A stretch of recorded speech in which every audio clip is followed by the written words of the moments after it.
Whoever's ahead of me just went off turn one.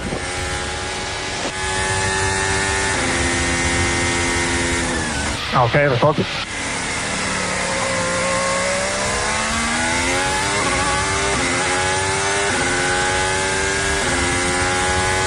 I don't confirm, please. Just telling you. Understood. Stop confirming. Why did Hamilton explode against his engineer at Ferrari after the last race of the year? Was it really a miscommunication or covert sabotage from Wall? Stay, because what happened in Abu Dhabi could mark the end of an era before it even begins. Subscribe to continue uploading more of this type of content now, if we continue. The 2025 Abu Dhabi Grand Prix was supposed to be a celebration. The closing of an electrifying season with Lando Norris crowned as the new world champion and Max Verstappen winning the race with indisputable technical superiority. But at the other end of the paddock, far from the podiums and the champagne, a conflict broke out that could mark a before and after in the relationship between a historical champion and one of the most legendary teams of all time. Lewis Hamilton, after a disastrous qualifying session that left him in 16th place at the start, managed to climb back to the final 8th position. On paper, it could be seen as a good career, but nothing could be further from the truth. The real focus was not on the points he added, but on what he lost, trust in his team. And that in modern Formula One can be as costly as a mechanical breakdown. During the race, the cameras did not capture all the signals, but analysts monitoring radio communications did. And what was heard left more than one in shock. A short but forceful phrase, "You don't help me," for words that encapsulate the current state of the relationship between Hamilton and his track engineer, Riccardo Adami. That phrase is not just a spontaneous complaint. It is a symptom of something deeper, of an erosion that has been growing silently throughout the season, and that found its boiling point in Yas Marina. The problem was not just the lack of information on the track. It was the kind of information Hamilton received. As he struggled to make his way through traffic with an unbalanced car and a tire that didn't respond as it should, the only thing that came over the radio were warnings about track limits. Bureaucratic repetitions of a regulation that Hamilton knows inside out. There were no warnings about gaps to overtake, no pace references compared to rivals, nor clear strategic suggestions. Nothing that would help him build his comeback. I was alone, completely alone, in a Ferrari that seemed more interested in controlling than collaborating. And that contrasts brutally with what his experience at Mercedes was. There, together with Peter Bonington, Bono, as we all know him, Hamilton developed a unique symbiosis, a communication that was almost instinctive. Bonington not only gave him information, I read the race as if it were inside the helmet itself. He anticipated him, motivated him, calmed him when necessary. It helped him think strategically when chaos broke out on the court. That connection was one of the keys to Mercedes' dominance for almost a decade. But at Ferrari, that connection does not exist. And that was starkly evident in Abu Dhabi. Riccardo Adami, an engineer with extensive experience, simply fails to connect with Hamilton on the same level. His methodical and technical approach may work with other drivers, but not with someone who has proven that his best performance comes from emotional, direct, and flexible communication. Hamilton needs an engineer who thinks with him, not recites the rules to him. The most worrying thing is that this disconnection is not new. It has been seen since the first races of the year. But in Abu Dhabi, with all the emotional fatigue accumulated, Hamilton could no longer hide it. The radio comment was spontaneous, but loaded with history, previous frustrations, unresolved silences. It wasn't an attack. It was a cry for help. One that, if not listened to, can have irreversible consequences for the Ferrari project in 2026, that the tension between Hamilton and Ferrari, exposed with brutal honesty during the Abu Dhabi Grand Prix, soon exploded beyond the confines of the circuit. And as always happens when a historic team experiences an internal crisis, there was no shortage of voices willing to fill the gaps with theories. Some founded, others speculative, but all symptomatic of a larger problem: mistrust. It only took a few hours after the incident for increasingly disturbing interpretations to begin to circulate. In the fan forums, the analyses of technical YouTubers, and the comments of specialized journalists, the narrative was transformed from a criticism of poor race management to a suspicion of something much deeper. Did Ferrari sabotage Hamilton? At first glance, it may seem like an exaggeration. But in the world of Formula One, where the margins between winning and failing are thousandths, the perception of tactical abandonment can be as lethal as a hydraulic failure. Several analysts began to compare the strategies applied to Leclerc and Hamilton in the last races. What they found was not conclusive but disturbing.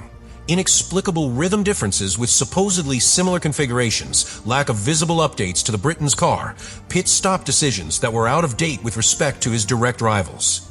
None of these things by themselves are evidence of sabotage, but together they draw a pattern that at least demands an explanation. One of the points that set off the alarm the most was the radio silence during key moments of the race. While other teams went out of their way to transmit precise data to their drivers about stopping windows, track conditions, the behavior of the rival tire, or the state of the DRS, Hamilton seemed to race with a blindfold on. In the middle of the comeback, without clear visibility of his rivals, and with the car suffering from oversteer, he was waiting for tactical instructions. What he received instead were warnings about track limits. A technical obvious, but an emotional irrelevance. Because when a driver goes to the limit to save his career, he needs direction, not surveillance. These types of incidents are what have fueled the idea that beyond poor management, what Hamilton is experiencing at Ferrari is a cultural shock. The Italian structure, known for its rigidity, may be incompatible with a driver like Lewis, accustomed to environments where the driver's initiative is valued and where the strategy is built together. At Mercedes, Hamilton was an active part of the decisions. At Ferrari, according to internal reports, you often find out after it has already been decided. This dynamic was also clearly seen in the training sessions prior to Abu Dhabi. While some teams fine-tuned their drivers' racing setup to the millimeter, Ferrari seemed more concerned with protecting parts, limiting mileage, or following strict procedures that, while guaranteeing control, reduce flexibility. The result was a disappointing qualifying and a poorly balanced car from the start. And this gives rise to the most controversial theory, that within Ferrari there are sectors that do not see Hamilton as the future, but as a temporary obstacle. That his signing was more of a public relations move, a political move by President John Elkann, than a real sporting conviction of the technical team. This theory maintains that Ferrari's true plan revolves around Charles Leclerc, and that Hamilton, although still active, is seen as an uncomfortable figure. An insider who does not speak the team's internal language, neither literally nor figuratively. There are those who have even gone further, pointing to Riccardo Adami as a pro-Leclerc engineer, which in a balanced team should not be a problem, unless that affinity affects tactical decisions. So far, there is no evidence to support this accusation. But the way in which career management favors or harms a driver is the most fertile ground for suspicion. And Hamilton, with the experience he has, doesn't need to be told twice to understand when he's not being treated as a priority. What happened in Abu Dhabi, then, is no accident.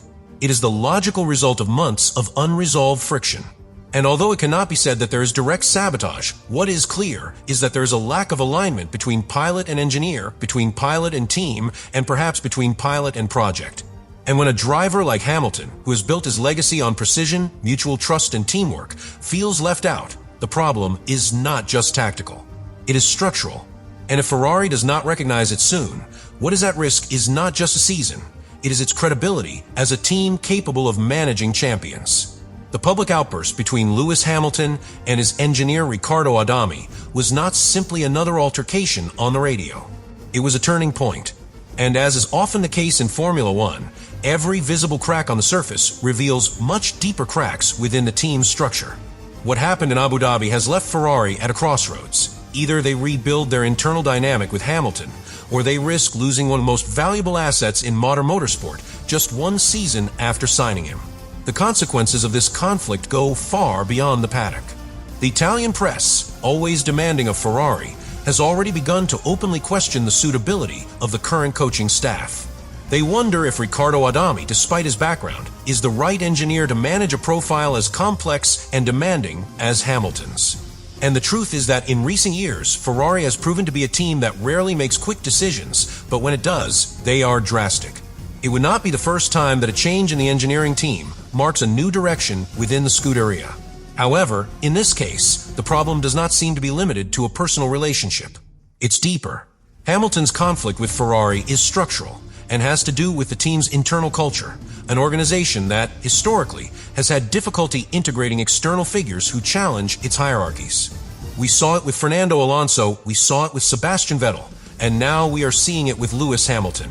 World-class drivers, with their own vision of how to win a championship, who arrive with the intention of transforming, but find themselves with a structure that often resists change more than it embraces it. The big question now in the air is Hamilton willing to stay at Ferrari under these conditions? Because although his contract binds him for a longer period, the recent history of F1 has shown that contracts are broken as easily as they are signed when the environment becomes unbreathable. Hamilton came to Maranello not to participate in the rebuilding of a team, but to win his 8th world title. And everything that has been experienced this season seems to indicate that this goal is not only far away, but that the path to achieve it is increasingly uncertain. On the other hand, we also have to look inside Ferrari itself. Are you willing to adapt your philosophy to maximize Hamilton's performance?